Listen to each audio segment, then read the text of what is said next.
Going soft on the officers involved in the near-fatal police chase in Makaha. But others say the criminal charges for causing the collision and attempting to cover it up are appropriate. Rick Dasog has new reaction. If the drivers who chased and ran this white Honda off the road in Makaha were not police officers, attorney Eric Seitz, who represents one of the passengers, says they would have faced more serious charges like attempted manslaughter. But because they were wearing their badges, Seitz says the officers face more lenient charges of causing the collision and of attempting to hinder prosecution. The charges themselves are likely to result in sentences to probation. Officer Joshua Nahulu has been charged with causing the accident, which started when he allegedly gave chase to the driver of the vehicle, Jonathan Perkins Sinapati, with his blue lights and sirens off.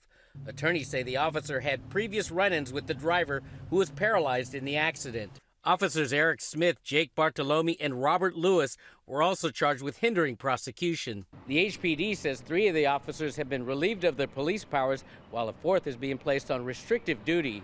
An investigation is pending. The charges, in my mind, are absolutely minimal in a situation where several people almost died. Seitz' client, Dayton Govea, also was paralyzed, but has been able to regain motion through physical therapy.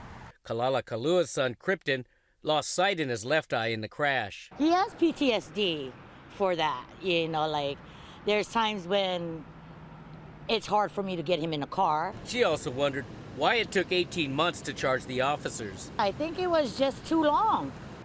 Not only me, but other parents as well, like they question why is it taking too long. These cases take a long time to materialize from an investigative standpoint. I mean, you've got to cover all your angles. Former HPD Deputy Chief John McCarthy also says prosecutors would have had a hard time convicting the officers of attempted manslaughter. The officers didn't go in with the intent. They pursued them in a chase, not realizing that the chase would end in, tragedy as it did. Rick Dasog, Hawaii News Now.